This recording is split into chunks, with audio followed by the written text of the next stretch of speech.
વધુ સમાચારમાં વાત કરીએ તો પાટણના રાધનપુર ખાતે ટ્રાન્સફોર્મરમાં શોર્ટ સર્કિટના કારણે આગ લાગવાની ઘટના બની છે. તો જાળીમાં આગ લાગવાની ઘટના બનતા ધુમાડાના ગોટે ગોટા જોવા મળ્યા. રાધનપુર શહેરમાં શનિવારે એસટી બસ સ્ટેશનથી ભાભર તરફ જવાના માર્ગ પર લાલબાગ વિસ્તારના પાછળના ભાગે વીજ કંપની દ્વારા નાખેલ ટ્રાન્સફોર્મરમાં બપોરે અચાનક શોર્ટ સર્કિટ થતા આજુબાજુના બાવળોની જાળીઓમાં આગ લાગવાની ઘટના બની હતી. થોડીવારમાં આગ બેકાબૂ બનતા ટ્રાન્સફોર્મર નીચે પડેલા કચરાના ઢગલામાં આગ પ્રસરી અને આગના જ્વાળા અને કાળા ધુમાડા દૂર દૂર સુધી દેખાવા લાગ્યા.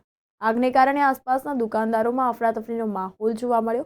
આગની ઘટનાની જાણ થતાં જ પાલિકાનું ફાયર ફાઇટર ઘટનાસ્થળે દોડી આવ્યો અને આગને કાબૂમાં લેવાના પ્રયાસ હાથ ધર્યા. ત્યારે વીજ કંપનીની કચેરીમાં જાણ થતાં વીજ કર્મીઓએ તાત્કાલિક વીજ પુરવઠો બંધ કર્યો.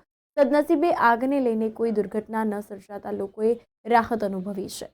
તો રાધનપુર શહેરમાં વીજપોલ પર વીંટળાયેલા વેલ તેમજ ડીપી નજીક ઉગી નીકળેલા જાડી ઝાંખરા વીજ કંપની દ્વારા દૂર કરવામાં આવે તેવી લોકમાંગ પણ ઉઠવા પામી છે. યુજીવીસીએલની ગંભીર બેદરકારી સામે અનેક સવાલો ઊભા થયા છે.